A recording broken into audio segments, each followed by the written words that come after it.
So in Hindu mythology or in any mythology, if you take example of the highest or the most influential person who started something, who did something fundamentally regarding the higher dimensions of life, regarding God, regarding life, regarding heavens and hell, regarding moksha, regarding nirvana.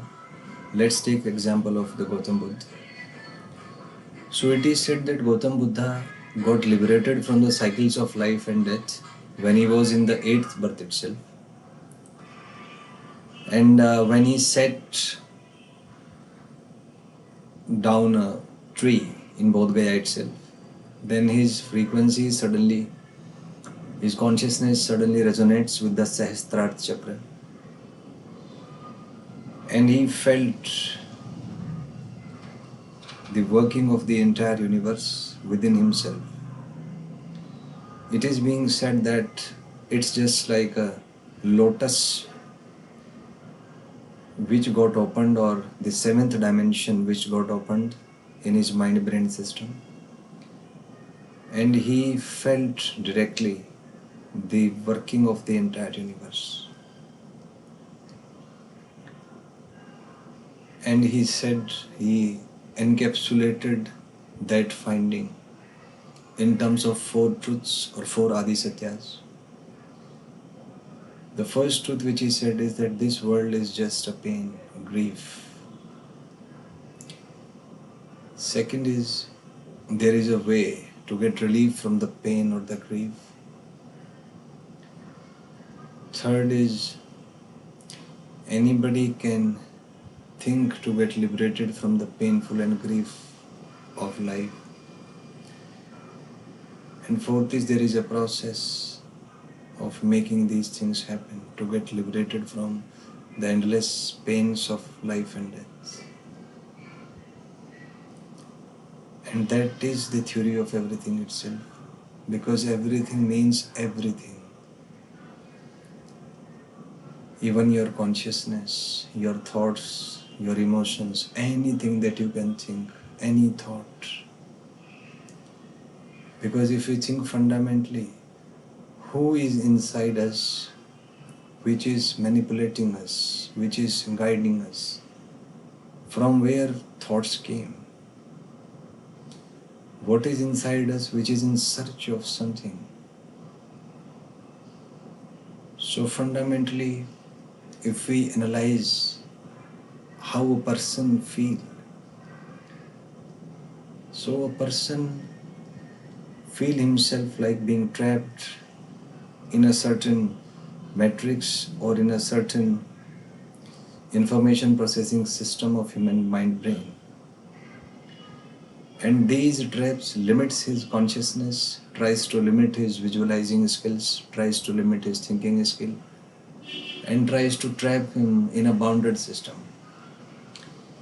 It's like, you take example of any person, just take example of yourself. Don't you feel like you are being trapped by somebody to do the same work again and again? Just like an electron keeps on moving in an elliptical orbit continuously for infinite time until and unless it is being given certain specific frequency photons. So there is something which tries to trap you in a limited system.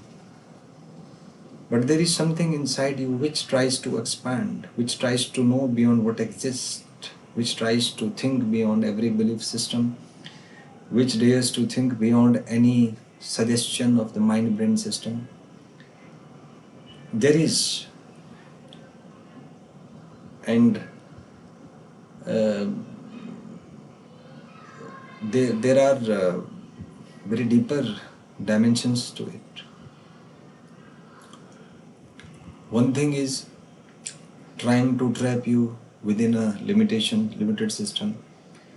Another thing, try to make you think beyond that system. And there is a fight between these two fundamental forces. And there is third sort of force, or the neutral force within you or the energy within you which observes everything silently, without reacting, without giving any suggestion, without giving any beliefs, which is just observing everything. And we cannot manipulate that observer. It seems like the three driving forces of nature have their own inbuilt mechanism, have their own you can say that individuality. Whatever situations are, the positive will always give positive suggestions, the negative will always give negative suggestions, and the neutral one always give neutral suggestions. Now these three forces, the positive, the negative or the neutral. Positive is in Indian mythology related to the Rajoguna. Rajasic Pravati it is called. And Rajasic means the desire to achieve big in life. The desire to achieve good results, create big business, creating name, fame and money for yourself. It all corresponds to the Rajoguna. Negative force represents the Tamoguna, Tamasic Guna. Tamoguna means jealousy, anger, fear, all the negative things that disturbs you in working, that just confuse you, that tries to distract your focus and just tries to wander you here and there without any purpose, just like a monkey. And the third is the neutral or the Sadoguna. And what this force does is it just observes everything. Now the question comes that these three things, these three driving forces are operating within every human being. It's like a person is internally suggested by these three forces. And out of these, one of the force dominate and that determines the personality of that person. You take example of yourself. What do you think about yourself? Are you good, bad or neutral? Or are you dominated by Rajoguna, Sadoguna or Tamoguna? So you must be confused at how to know who the hell you are and what actually is your personality. Because the thoughts, what you think of yourself changes according to the situation. Suppose you think you are a very brave person because you can fight with certain people. Now take the example that a person thinks he is very brave. He is boasting of being very brave. Now just put him to the situation. Just test him in the real situations. Because the reality of a human is known when he is exposed to the situations. Now there is another important thing that can be related here. You must have heard of atomic spectra as the signature of every element. Each element has a different spectra. And let's take an example. Suppose you take a gas in a chamber and you just pass certain frequency photons within this chamber. And if you analyze the photons received on the screen, then you will observe that certain specific frequency photons are missed. Others are present, but certain specific frequency photons are missed, which are called the absorption spectra.